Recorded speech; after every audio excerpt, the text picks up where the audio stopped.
ஔவையார் கூறுகிறார், கூவி அலையுங்கோ, கூப்பிட்டு சொல்லுங்கோ, காலமெல்லாம் மாந்தர்கள் கல்லைத்தான் தொழுகின்றார், கர்த்தர் ஒருவனல்லோ தொழுவதற்கெடுக்கும் என்று கூறுகிறாரே. சாட்டை முனி என்று ஒருவர் இருக்கிறார். அவர் கூறுகிறார், சட்டையால் தேவரும், மட்டையால் செய்தேவரும், கட்டையால் செய்தேவரும், சாணியால் செய்தேவரும், இட்ட இடுத்தை இட்டு எழுந்திராத தேவரை வட்டமிட்டு மாந்தர்கள் வணங்குமாறு எங்கே என்று கேட்கிறார். நட்ட கல்லும் பேசுமோ நாதன் உள்ளிருக்கையில் என்று கேட்கிறார். சுட்ட சட்டி கரிச்சுவை அறியுமோ என்று கேட்கிறார். கல்லுக்கு நீ என்ன பேசினா புரியுயா? அது ஒன்றும் புரியாது. கடவுள் உள்ளே இருக்கிறார், உனக்குள்ளே இருக்கிறார் என்று கூறுகிறார். உலகத்தை கடவுள் படைத்தார். அவன் அவள் அது என்னும் மூவினமையின் தோன்றிய திதியே ஒடுங்கி மலத்துள்ளதாம் அந்தம் ஆதி என்பனார் புலவர் என்று கூறினார். அதிலே என்ன வருகிறது?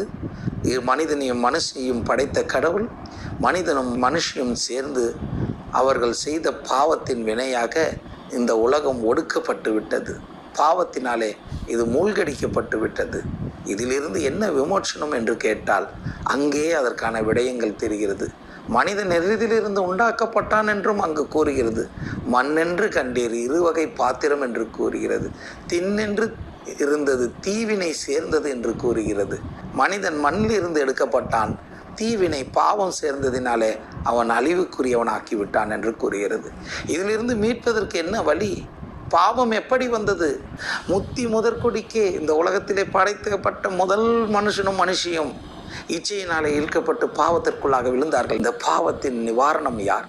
இந்த பாவத்தின் பரிகாரி யார் என்று பார்த்தால் அந்த பாவத்தின் பரிகாரி விண்ணின்றி இழிந்து வினைக்கு ஈடாய் மெய்கொண்டு தன்னின்ப காலை தலைக்காவல் மேல் வைத்து உள்ளென்று உழப்பி ஒரு ஒப்பில்லா ஆனந்த கண்ணென்று காட்டி என் களிம்பருத்தானே என்று கூறுகிறது. கடவுள் விண்ணிலே இருப்பவர்தான், ஆனால் அவர் மண்ணுக்கு வர வேண்டும், என்னோடு இருக்க வேண்டும். ஔவையார் அதே பாடலை பாடுகிறார். குவளைந்தனில் திருவடி வைத்து திறமிது பொருள் என வாடா வகைத்தான் மகிழ்ந்தென கருளி கோடாயுதத்தால் கொடுவினை கலைந்து உபட்டா உபதேசம் உபட்டன செவியில் என்று பாடுகிறார். என்ன அர்த்தம்? கடவுள் இந்த உலகத்தில் இந்த கோலயத்தில் வந்து பிறக்க வேண்டும். அவர் இந்த உலகத்தில் உங்களுக்காக எனக்காகவும் அவர் ஒரு மரம் போன்ற, கோடு என்றால் மரம், அந்த மரம் போன்ற ஒரு கருவிலே மரித்து தீவினையில் இருந்து உங்களை மீட்பார் என்று கூறுகிறது அல்லவா? பிறவா முதல்வன் பிறந்து என்று கூறுகிறது. பிறப்பு இறப்பு இல்லாததை கடவுள் இந்த உலகத்திலே பிறப்பார் என்று கூறுகிறது. இதை தாங்க இந்த பரிசுத்த வேதம் சொல்லுது. இந்த பரிசுத்த வேதம் அங்கே சொன்னதை தான் இங்கே சொல்லுது.